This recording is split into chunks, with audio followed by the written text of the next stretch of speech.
back at the Mad Cave booth, and I'm with the creators of The Last Wardens. Why don't you introduce yourselves? Sure. I'm Elliot Sperl. Amit Tishler. So tell us about The Last Wardens and what you have planned for Mad Cave, if you can. Yeah. Who do you want to start? Go ahead. Go ahead. All right. Yeah. So, The Last Wardens is the story of Danielle Pryor. She grows up in a rustic town in the Northwest, and one day, it's a period piece, it's in the 1970s, one day her brother comes back from the Vietnam War after he was assumed MIA, and he comes back with a little something extra that just so happens to destroy the entire town.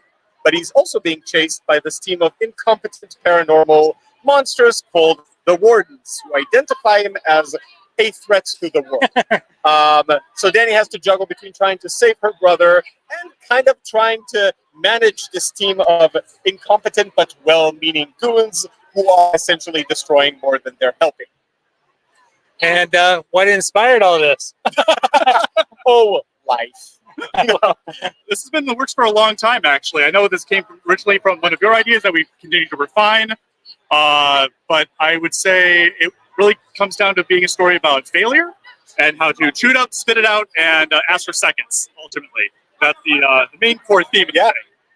So tell us a little bit about, what each of you do for the book. And we're both writers. Yeah, both writers. Okay. Yeah. So what you had like writers that inspire you, or that you kind of I mean, one of the literal inspiration. There's a lot of sources of inspiration because we're giant nerds. Yeah, aren't we all? Yeah, I mean that's why we're here, right?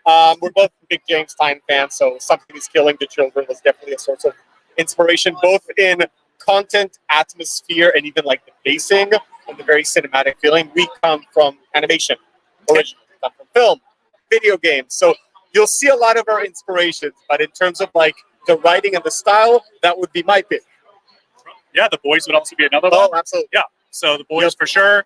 Team of incompetent people trying their best to get something done. Yeah. Also, I'm sorry, just on the visual side, there's always like a bunch of fun stuff like items and monsters from D&D, old school like 1970s horror movies. Not to mention, of course, the Evil Dead shout-outs. And a couple references to Jaws. A little bit of Jaws. Yeah, a little bit of Jaws, a little bit of Scooby-Doo in there as well. And how is it working with Mad Cave?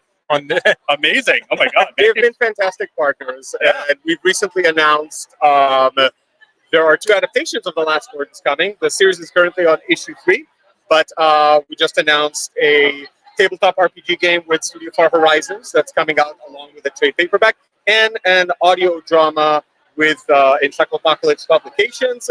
There are a lot more announcements about the cast that are going to be really exciting, and I can't talk about them yet, but there are recognizable names involved, and we are very excited to talk about that closer to the release. All 3, like the trade paperback and those 2 adaptations, are coming out on March 11th. Oh, well, maybe we can have a more, I don't want to say intimate interview before Absolutely. then. Sure. Absolutely. Standing on the floor of a very noisy place. It's not, Yes. not good for long form. So I guess one pitch for the book right now, and then we'll definitely have to touch base and do a longer, more in-depth deep dive. Happily. Yeah. You want to do one? I'll do one. Yeah, if you guys are looking for something that has an absolute cluster of violence and smorgasbord of craziness, then yeah, sign up for The Last Wardens. Yes, and it is emotional, it's heartfelt, it's fast-paced, it's heavy on the mystery, so it doesn't give you answers, and it draws you in as part of the mystery. It can be extremely exciting, it can be pretty horrifying.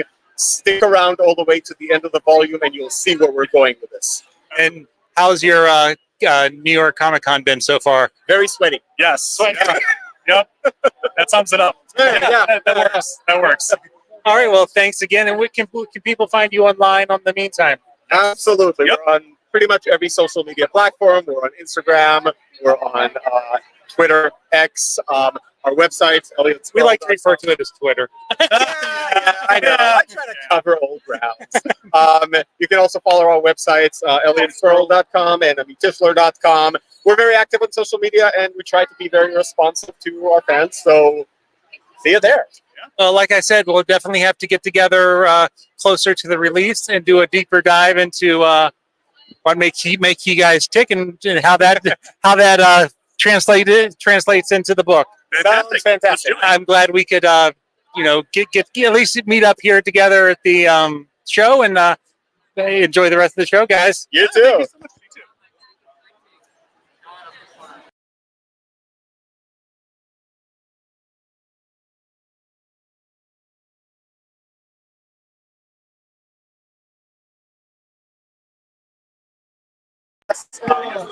too.